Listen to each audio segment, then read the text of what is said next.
Malam ini, komplek Mawar diselimuti kabut ketakutan. Bukan kabut biasa. Ini adalah bayangan yang merayap di setiap sudut, terekam jelas di setiap CCTV rumah warga. Sosok putih terbungkus kain kafan, pocong. Ia tidak hanya menampakkan diri, tapi seolah mengawasi, mencari, menuntut sesuatu. Dan ketika rahasia kelam di balik pembangunan komplek ini terungkap, kau akan sadar bahwa teror ini adalah kebenaran yang tak bisa kau sangkal.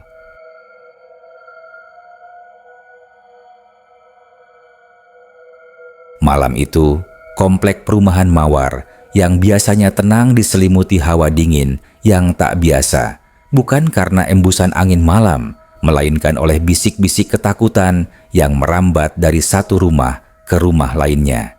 Ini bukan lagi soal gosip tetangga atau selisih paham biasa.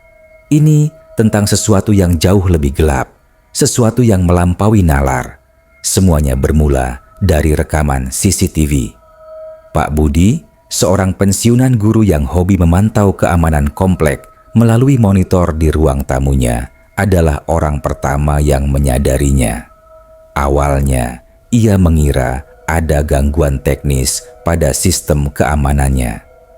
Pada pukul 12.17 dini hari, tepatnya di kamera yang menyorot gerbang utama komplek, sekilas bayangan putih melintas, bergerak dengan kecepatan yang tidak wajar.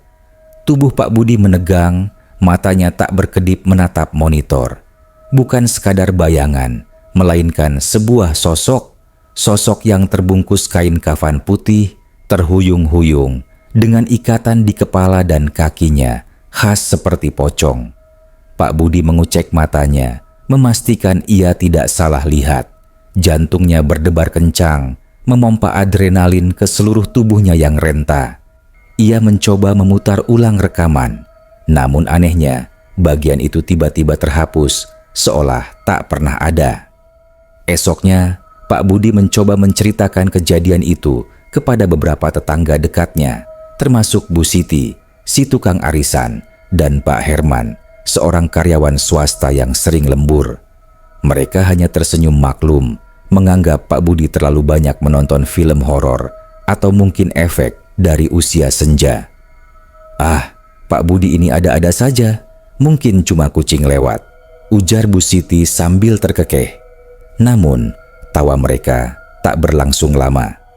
Malam berikutnya, giliran Bu Ratna, pemilik warung kelontong di ujung jalan, yang mengalami hal serupa.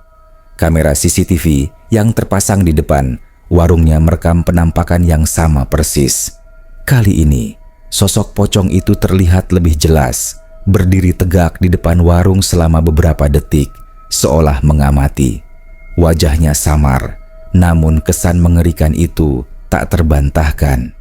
Bu Ratna menjerit histeris ketika melihat rekaman itu di pagi hari. Suara jeritannya membangunkan seisi rumah, dan tak lama kemudian tetangga mulai berdatangan.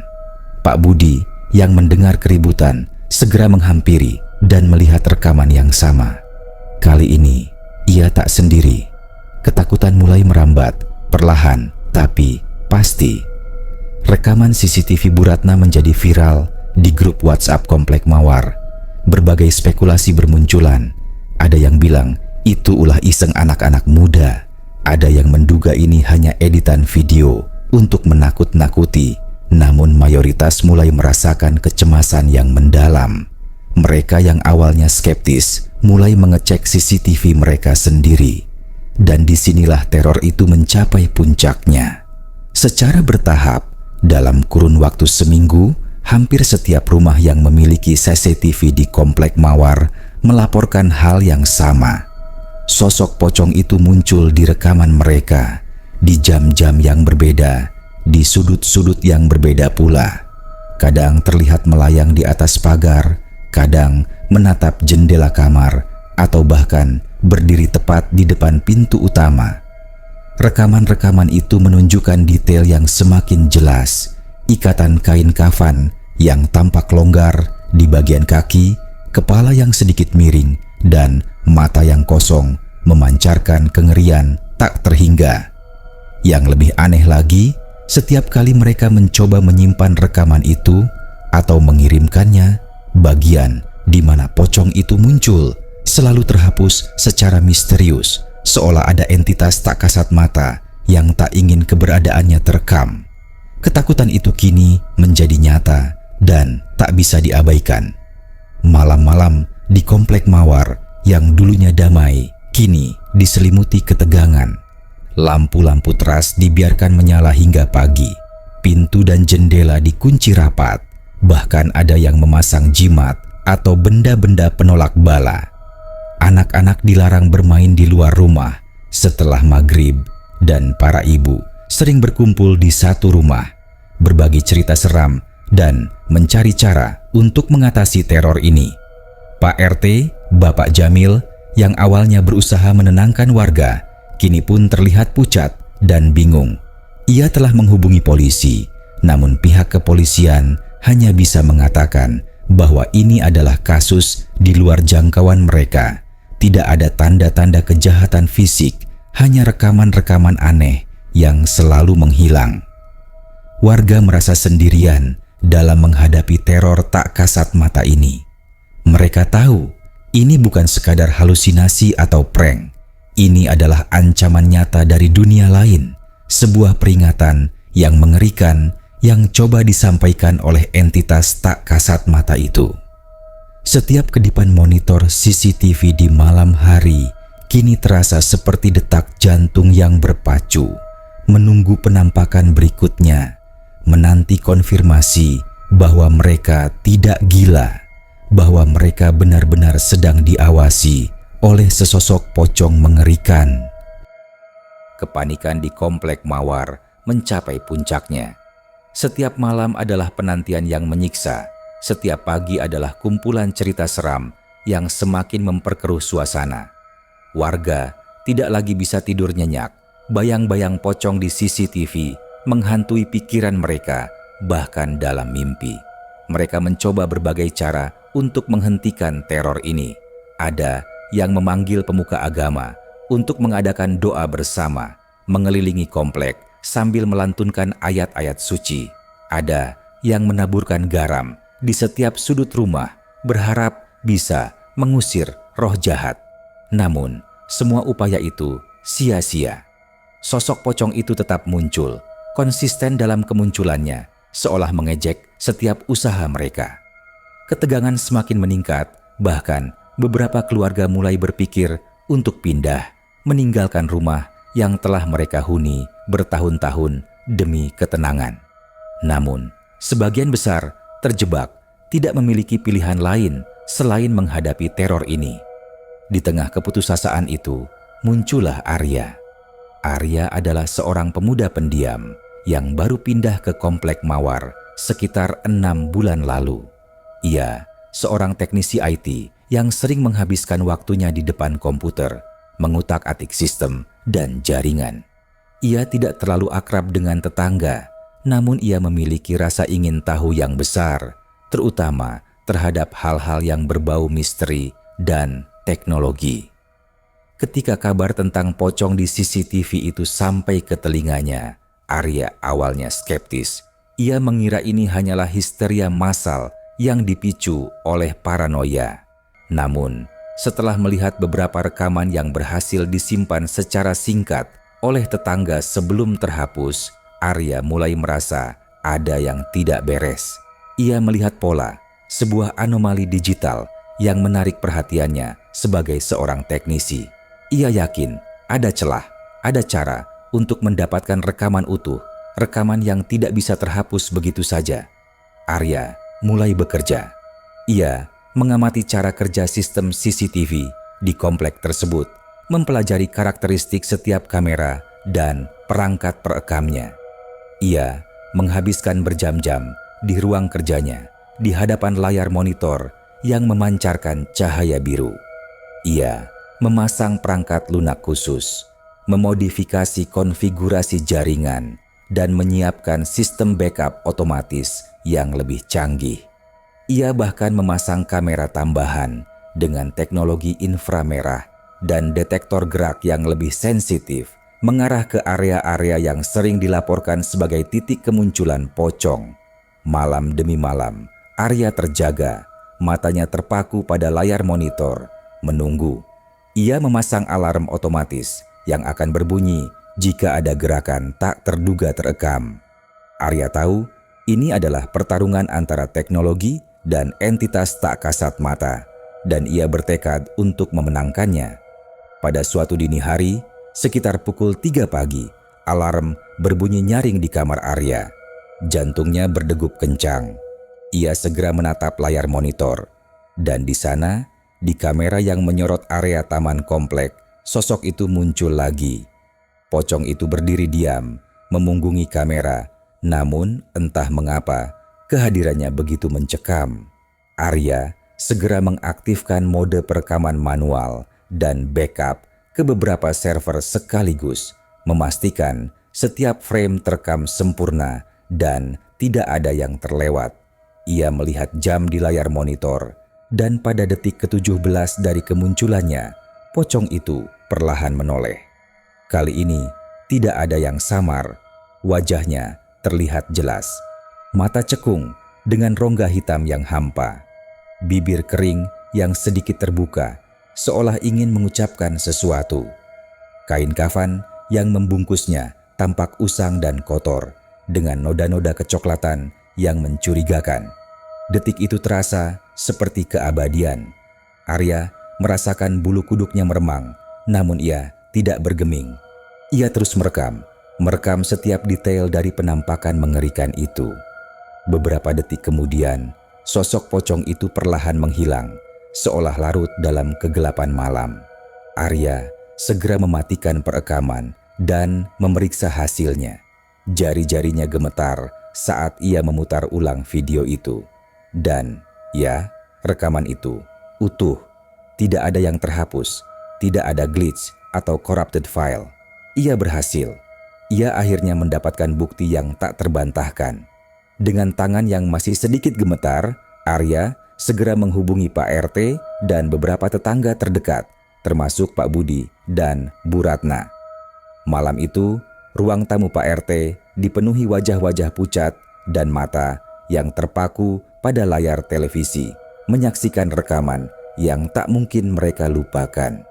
Sosok pocong dengan wajah yang begitu jelas, dengan tatapan kosong yang mengoyak ketenangan. Rekaman itu diputar berulang kali. Setiap detiknya mengunci rasa takut di benak mereka. Tidak ada lagi keraguan, tidak ada lagi skeptisisme. Teror itu nyata, dan mereka kini memiliki buktinya. Pertanyaan yang muncul di benak setiap orang adalah, mengapa? Mengapa pocong ini terus menghantui komplek Mawar? Dan apa yang sebenarnya ingin disampaikannya? Setelah rekaman Arya tersebar di antara warga, suasana di komplek Mawar berubah drastis. Jika sebelumnya ketakutan menyelimuti dalam bisikan, kini menjadi jeritan yang tak terucapkan. Tidak ada lagi yang berani keluar rumah setelah maghrib, bahkan untuk sekadar membeli kebutuhan di warung Bu Ratna. Jalanan komplek menjadi sepi mencekam, lampu-lampu jalan memantulkan bayangan panjang yang menyeramkan. Anak-anak yang dulunya ceria bermain di taman kini terkurung di rumah, tidur dengan lampu menyala, dihantui mimpi buruk tentang mata kosong pocong yang terekam jelas. Beberapa keluarga bahkan memutuskan untuk mengungsi ke rumah kerabat di luar kota, tak tahan dengan tekanan mental yang kian mencekik. Namun, bagi sebagian besar, pilihan itu tidak tersedia. Mereka terpaksa bertahan, hidup dalam ketakutan, menunggu apa yang akan terjadi selanjutnya. Rekaman pocong yang berhasil disimpan Arya menjadi bukti yang tak terbantahkan, namun juga menimbulkan pertanyaan baru yang lebih mendalam. Mengapa sosok itu muncul di komplek Mawar? Apa tujuannya? Beberapa warga yang lebih religius mencoba melakukan ritual pembersihan, mengundang seorang kiai dari luar kota yang dikenal memiliki keahlian dalam mengusir makhluk halus. Kiai itu berkeliling komplek, membacakan doa-doa, memercikan air yang telah diruat di setiap sudut. Namun, setelah ritual itu selesai, malamnya pocong itu tetap muncul di beberapa CCTV, seolah menertawakan segala upaya manusia untuk mengusirnya. Bahkan, dalam salah satu rekaman, pocong itu tampak sedikit lebih dekat, seolah ingin menunjukkan bahwa kehadirannya tidak bisa diusir semudah itu. Putus asa melanda. Arya, dengan keahliannya di bidang teknologi, mencoba menganalisis rekaman itu lebih dalam. Ia memperbesar setiap detail, dari kain kafan hingga latar belakang. Ia memperhatikan sesuatu yang aneh. Di salah satu frame, di balik sosok pocong yang berdiri di dekat pagar pembatas komplek, terlihat samar-samar sebuah tumpukan tanah yang mencurigakan, seperti bekas galian. Tumpukan itu terlihat seperti sisa-sisa tanah merah yang baru saja dipindahkan, dengan beberapa batu besar yang berserakan. Arya merasa ada sesuatu yang tidak beres dengan tumpukan tanah itu. Bukan tumpukan tanah biasa, seolah ada sejarah di baliknya. Ia membawa penemuannya itu ke Pak RT dan Pak Budi.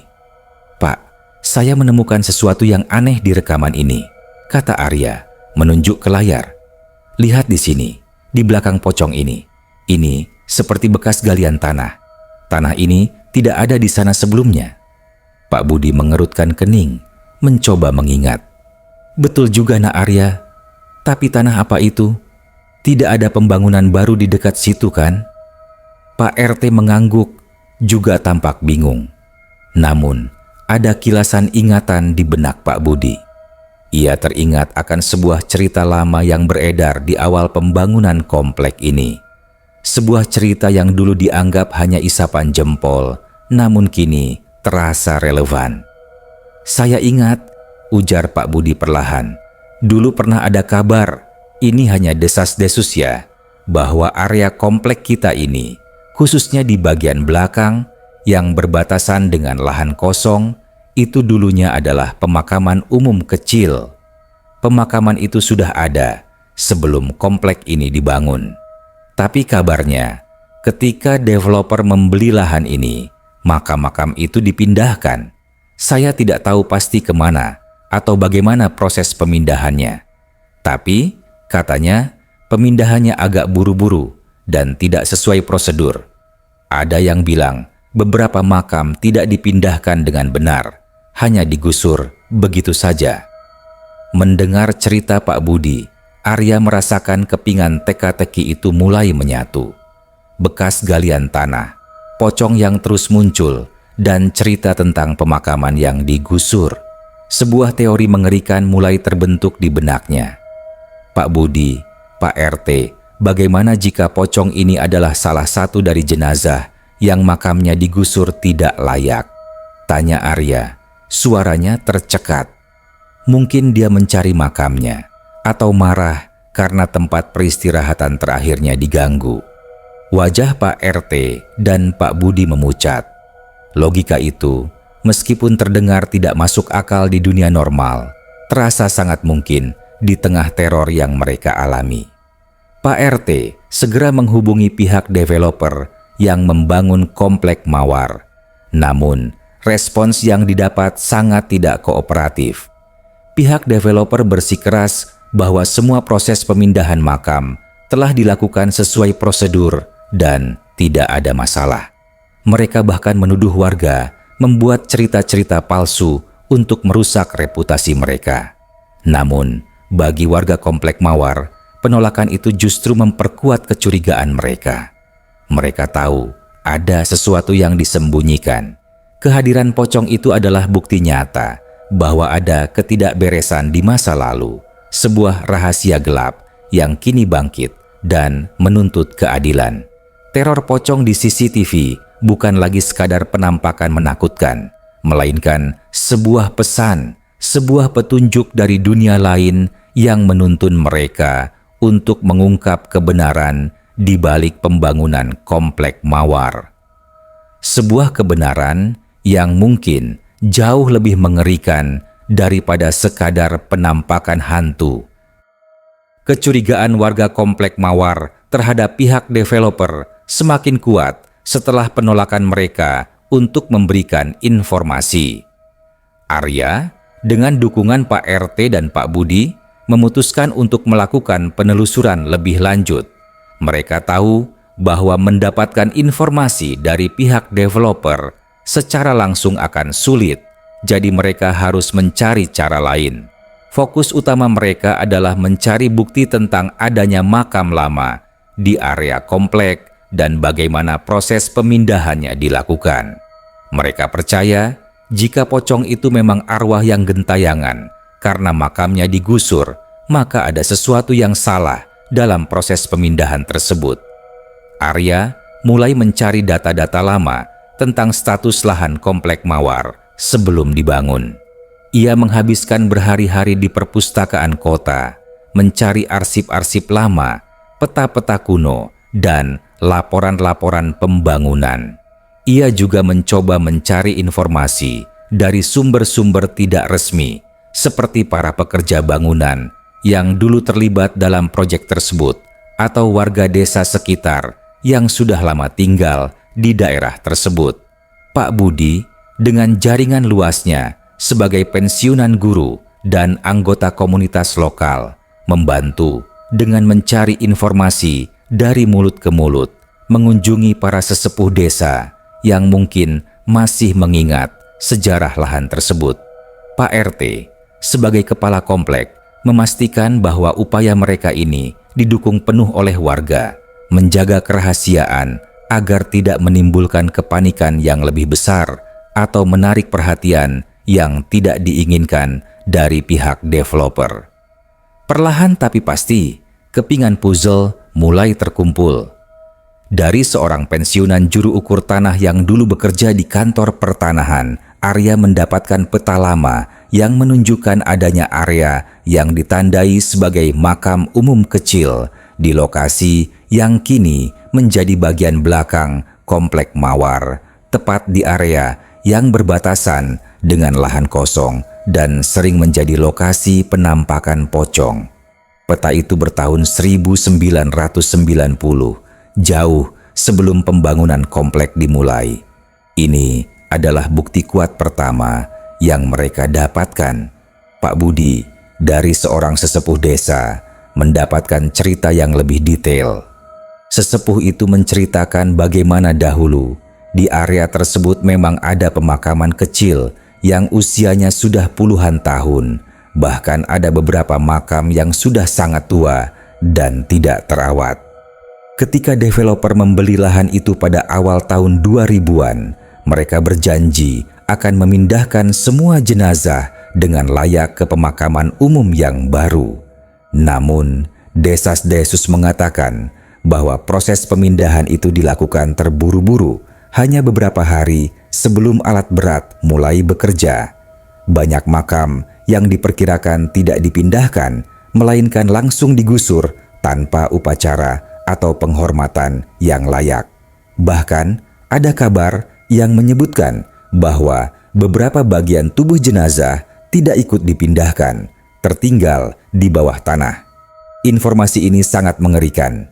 Artinya, ada kemungkinan besar bahwa tulang belulang atau bahkan sisa-sisa jenazah masih terkubur di bawah rumah-rumah warga atau di taman-taman komplek.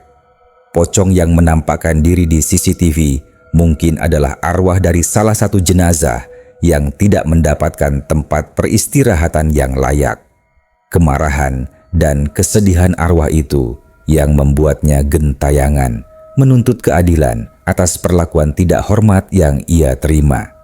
Fakta bahwa penampakan itu selalu terjadi di area yang dekat dengan bekas pemakaman atau di sekitar galian tanah yang dicurigai sebagai sisa-sisa penggusuran semakin memperkuat teori ini. Arya dan timnya menyusun semua bukti yang mereka dapatkan. Peta lama, kesaksian para sesepuh, dan tentu saja rekaman CCTV pocong yang jelas. Mereka mencoba menghubungi pihak developer lagi, kali ini dengan bukti-bukti yang lebih kuat. Namun, seperti sebelumnya, pihak developer tetap membantah, bahkan mengancam akan menuntut balik atas tuduhan pencemaran nama baik.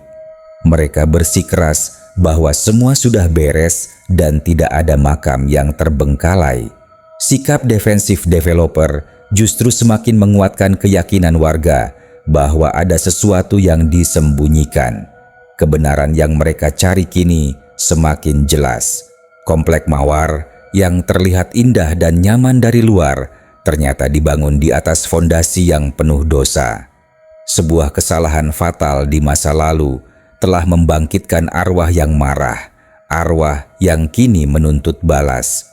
Warga komplek tidak lagi hanya berhadapan dengan teror hantu, mereka berhadapan dengan kejahatan kemanusiaan yang tersembunyi, sebuah ketidakadilan yang harus diperbaiki. Malam itu, di ruang tamu Pak RT, dengan mata lelah namun penuh tekad, mereka berdiskusi tentang langkah selanjutnya.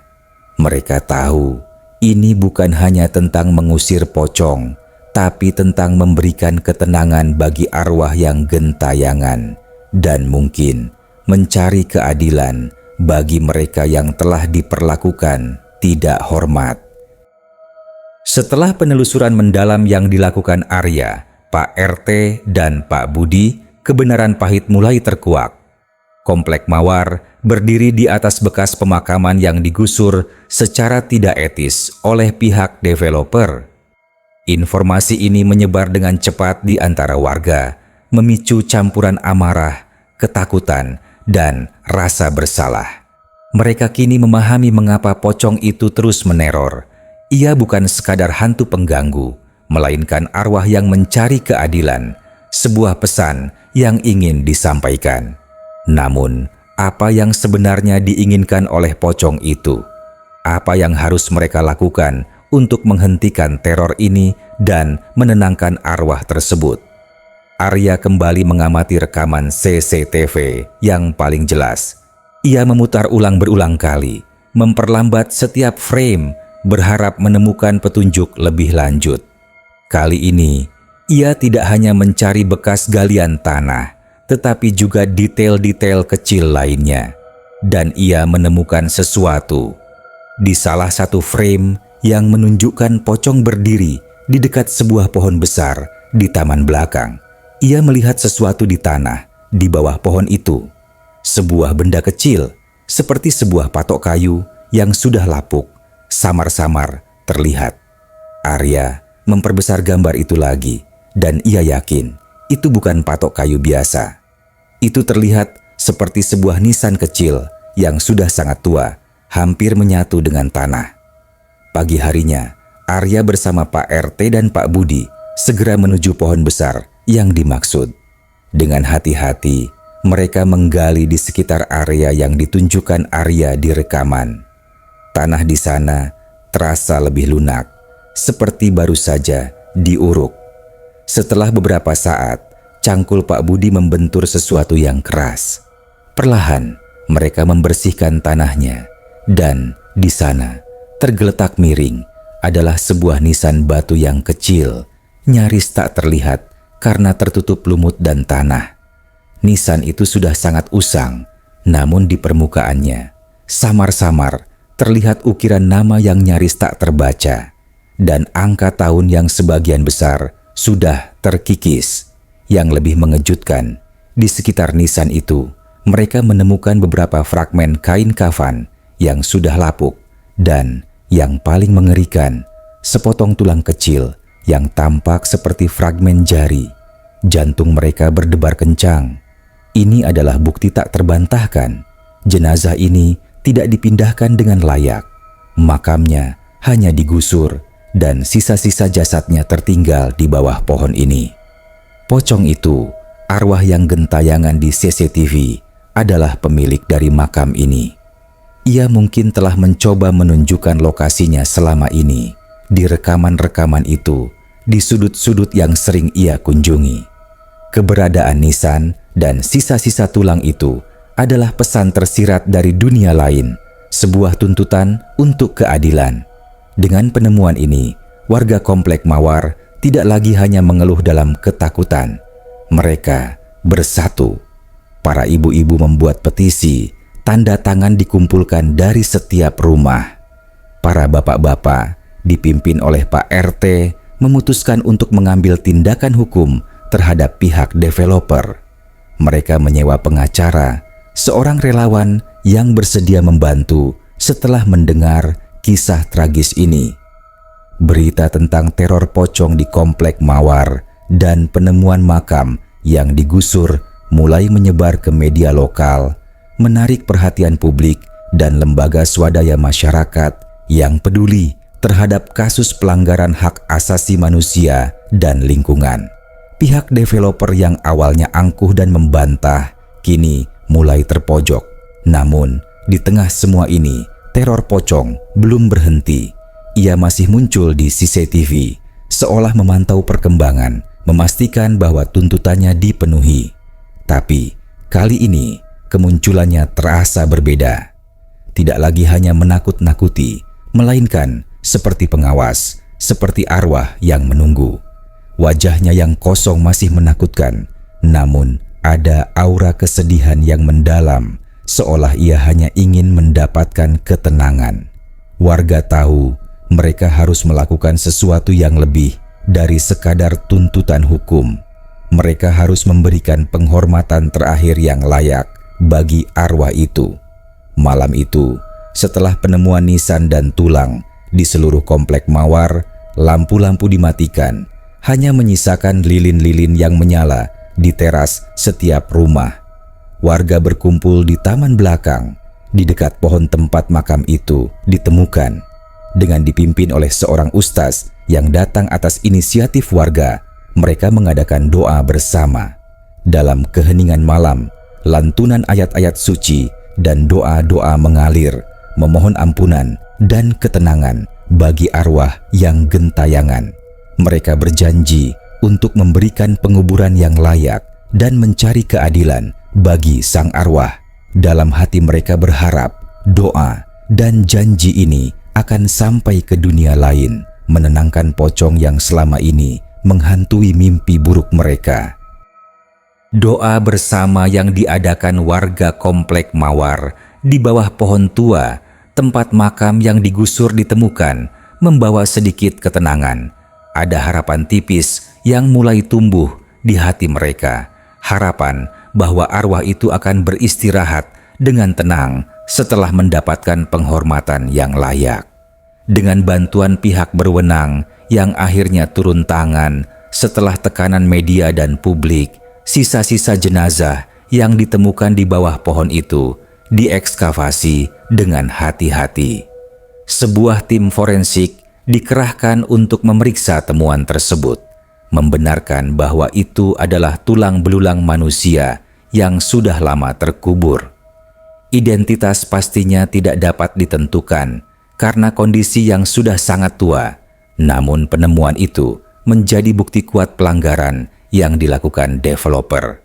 Setelah proses ekskavasi, sisa-sisa jenazah itu dimakamkan kembali secara layak di pemakaman umum yang baru dengan upacara keagamaan yang dipimpin oleh para pemuka agama dari berbagai latar belakang.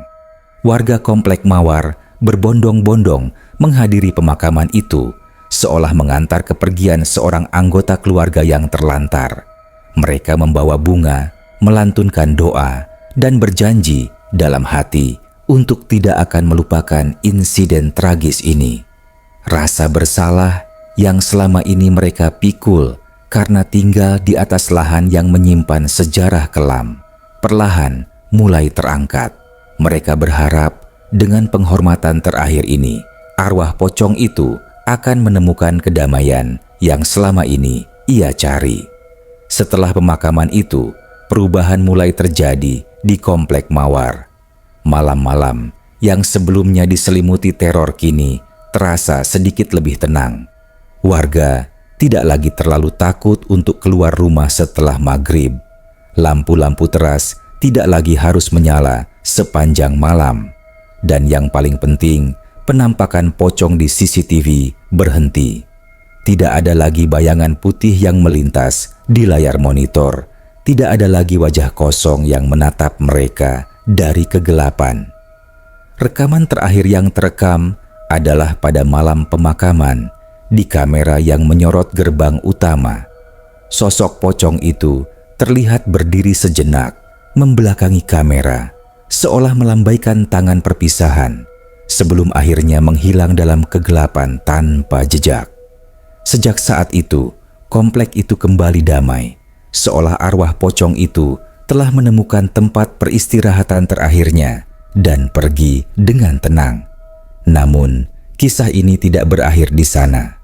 Penemuan makam yang digusur dan teror pocong yang menghantui komplek memicu investigasi besar-besaran oleh pihak berwenang.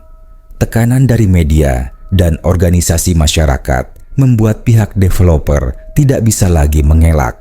Mereka didakwa atas berbagai pelanggaran, termasuk perusakan makam, penipuan, dan kelalaian yang menyebabkan gangguan terhadap ketentraman warga. Kasus ini menjadi sorotan nasional, mengungkap praktik-praktik kotor dalam pembangunan properti yang mengabaikan nilai-nilai kemanusiaan. Akhirnya, setelah melalui proses hukum yang panjang dan melelahkan, pengadilan memutuskan bahwa pihak developer bersalah. Mereka diwajibkan membayar denda yang sangat besar dan beberapa petinggi perusahaan dijebloskan ke penjara. Lahan di sekitar komplek Mawar yang masih kosong akhirnya dihibahkan untuk pembangunan taman kota dan sebuah monumen kecil sebagai pengingat akan tragedi tersebut dan juga sebagai bentuk penghormatan bagi arwah yang makamnya pernah digusur. Komplek Mawar tidak akan pernah sama seperti dulu. Bekas teror pocong dan kisah pilu di baliknya akan selalu menjadi bagian dari identitas komplek itu. Warga kini hidup dalam damai, namun mereka tidak akan pernah melupakan pelajaran berharga yang mereka dapatkan.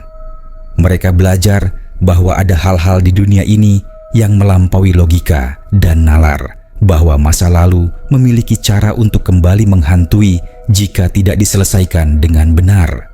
Mereka juga belajar tentang pentingnya keadilan dan penghormatan, bahkan untuk mereka yang telah tiada. Kisah pocong di CCTV Komplek Mawar menjadi sebuah legenda lokal, diceritakan dari generasi ke generasi, bukan hanya sebagai cerita horor yang menakutkan, tetapi sebagai pengingat abadi bahwa setiap tindakan memiliki konsekuensi dan bahwa arwah yang terusik akan mencari cara untuk menuntut keadilan, bahkan dari balik liang kubur.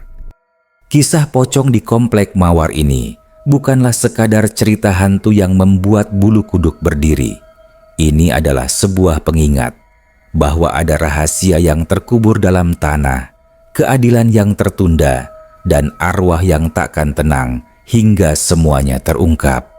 Setiap rekaman CCTV, setiap bisikan angin malam, setiap detak jantung ketakutan adalah bukti nyata bahwa terkadang horor yang paling menyeramkan berasal dari tindakan manusia itu sendiri.